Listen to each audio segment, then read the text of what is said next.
Bonjour, vous vous apprêtez à entendre le discours sur l'établissement de l'attention prononcé par le Bouddha. Ce discours est appelé Anapanasati Sutta. Dans la première partie de ce discours, le Bouddha va nous donner quelques instructions afin de mettre en place la pratique de la méditation de pleine conscience de la respiration qui nous permet l'établissement de l'attention. Dans ce discours, il nous expliquera ensuite les bienfaits de cette pratique. Je vous invite à vous installer confortablement et à vous laisser aller, au gré des mots du Bouddha.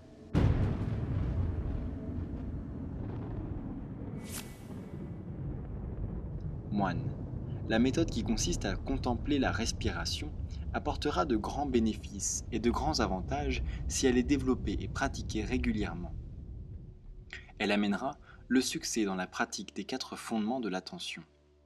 Si les 4 fondements de l'attention sont développés et pratiqués régulièrement, cela amènera à la réussite dans la pratique des 7 facteurs d'éveil.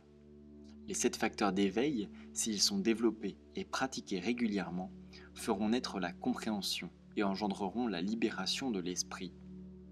Comment développer et pratiquer régulièrement la méthode de l'attention à la respiration, afin que la pratique porte ses fruits et soit source de grands bienfaits? Voici, moine. Le pratiquant va dans la forêt ou au pied d'un arbre dans un endroit désert. Il s'assied dans la posture du lotus, le corps posé, le dos droit, l'attention établie devant lui. Lorsqu'il inspire, il sait qu'il inspire. Lorsqu'il expire, il sait qu'il expire. En inspirant longuement, il sait « j'inspire longuement ». En expirant longuement, il sait « j'expire longuement ». En inspirant brièvement, il sait « j'inspire brièvement ». En expirant brièvement, il sait « j'expire brièvement ». J'inspire et je suis conscient de tout mon corps. J'expire et je suis conscient de tout mon corps. Ainsi pratique-t-il. J'inspire et j'apaise mon corps tout entier. J'expire et j'apaise mon corps tout entier. Ainsi pratique-t-il. J'inspire et je me sens joyeux. J'expire et je me sens joyeux. Ainsi pratique-t-il. J'inspire et je me sens heureux. J'expire et je me sens heureux. Ainsi pratique-t-il. J'inspire et je suis conscient de mes formations mentales. J'expire et je suis conscient de mes formations mentales. Ainsi pratique-t-il. J'inspire et je calme mes formations mentales. J'expire et je calme mes formations mentales. Ainsi pratique-t-il. J'inspire et je suis conscient de mon esprit. J'expire et je suis conscient de mon esprit. Ainsi pratique-t-il. J'inspire et je rends mon esprit heureux. J'expire et je rends mon esprit heureux. Ainsi pratique-t-il. J'inspire et je concentre mon esprit. J'expire et je concentre mon esprit. Ainsi pratique-t-il. J'inspire et je libère mon esprit. J'expire et je libère mon esprit. Ainsi pratique-t-il. J'inspire et j'observe la nature impermanente de tous les phénomènes. J'expire et j'observe la nature impermanente de tous les phénomènes. Ainsi pratique-t-il. J'inspire et j'observe la disparition progressive du désir. J'expire et j'observe la disparition progressive du désir. Ainsi pratique-t-il. J'inspire et je contemple la nature non née et non morte de tout phénomène. J'expire et je contemple la nature non née et non morte de tout phénomène. Ainsi pratique-t-il. J'inspire et je contemple le lâcher-prise. J'expire et je contemple le lâcher-prise. Ainsi pratique-t-il. Pratiquer et développer régulièrement, selon ces instructions, l'attention à la respiration portera ses fruits et sera source de grands bienfaits. De quelle manière pouvons-nous développer et pratiquer régulièrement l'attention à la respiration pour réussir à pratiquer les 4 fondements de l'attention?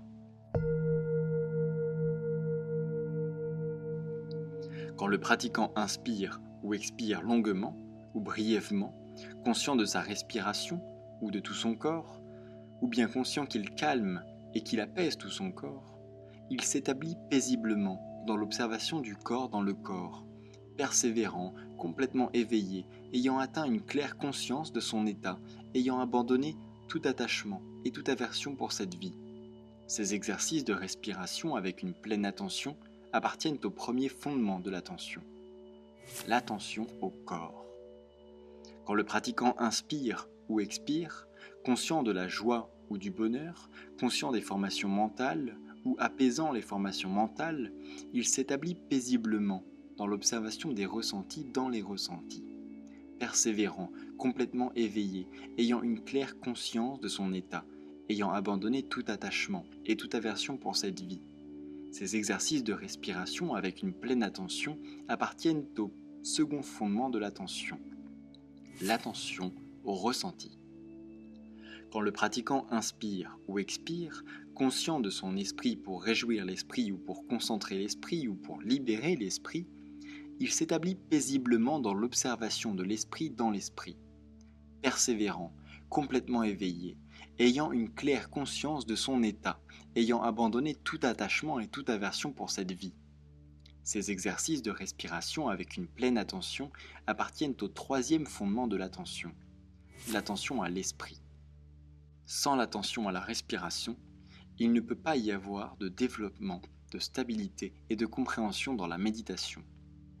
Quand le pratiquant inspire ou expire et contemple l'impermanence essentielle ou la disparition essentielle du désir, ou la nature non née et non morte de tout phénomène, ou encore le lâcher-prise, il s'établit paisiblement dans l'observation des objets de l'esprit dans les objets de l'esprit, persévérant, complètement éveillé, ayant une claire conscience de son état, ayant abandonné tout attachement et toute aversion pour cette vie. Ces exercices de respiration avec une pleine attention appartiennent au quatrième fondement de l'attention, l'attention aux objets de l'esprit. L'attention à la respiration, si elle est développée et pratiquée régulièrement, conduira à l'accomplissement parfait des 4 fondements de l'attention. De plus, si les 4 fondements de l'attention sont développés et pratiqués régulièrement, ils conduiront à l'établissement dans les 7 facteurs d'éveil. Comment cela ? Quand le pratiquant peut maintenir, sans être distrait, la pratique de l'observation du corps dans le corps, des ressentis dans les ressentis, de l'esprit dans l'esprit, des objets de l'esprit dans les objets de l'esprit, persévérant, complètement éveillé, ayant une claire conscience de son état, ayant abandonné tout attachement et toute aversion pour cette vie, avec une stabilité méditative sans défaut, résolue et imperturbable. Il atteindra le premier facteur d'éveil, c'est-à-dire l'attention. Quand il sera développé, ce facteur atteindra la perfection. Quand le pratiquant peut s'établir dans une stabilité méditative sans être distrait et peut analyser chaque phénomène qui apparaît, alors le second facteur d'éveil naîtra et se développera en lui, le facteur de l'investigation des phénomènes. Quand il sera développé, ce facteur atteindra la perfection. Quand le pratiquant peut observer et analyser chaque phénomène de manière continue, persévérant et résolu, sans être distrait, le troisième facteur d'éveil naîtra et se développera en lui, le facteur de l'énergie. Quand il sera développé, ce facteur atteindra la perfection. Quand le pratiquant s'établit de manière stable et imperturbable dans le courant de la pratique, le quatrième facteur d'éveil naîtra et se développera en lui, le facteur de la joie. Quand il sera développé, ce facteur atteindra la perfection.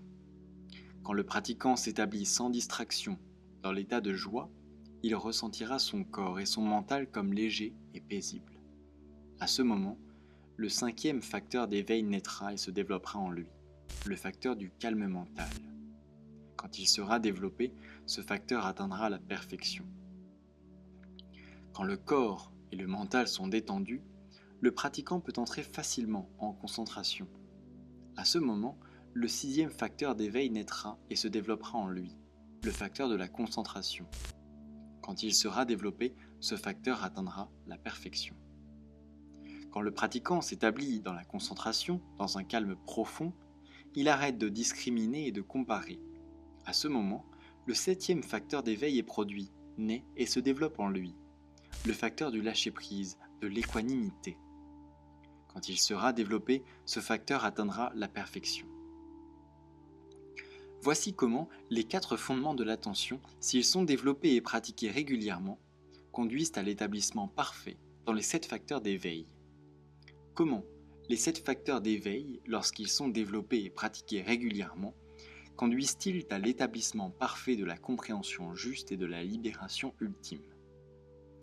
Si le pratiquant suit la voie des 7 facteurs d'éveil, vivant en reclus dans la tranquillité, observant et contemplant la disparition du désir, il développe la capacité de lâcher prise et d'équanimité.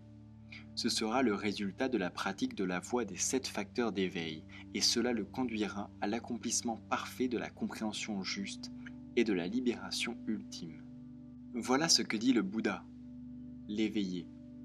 Ayant entendu ces enseignements, chacun dans l'assemblée exprima de la gratitude et se réjouit. Je vous remercie d'avoir suivi cette vidéo jusqu'ici et de votre présence.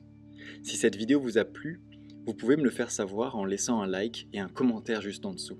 C'est ce qui m'aide à référencer ces vidéos, à faire grandir la chaîne et à diffuser ces enseignements au plus grand nombre. Quant à moi, je vous retrouve la semaine prochaine pour un nouveau discours et un nouvel enseignement. Prenez soin de vous.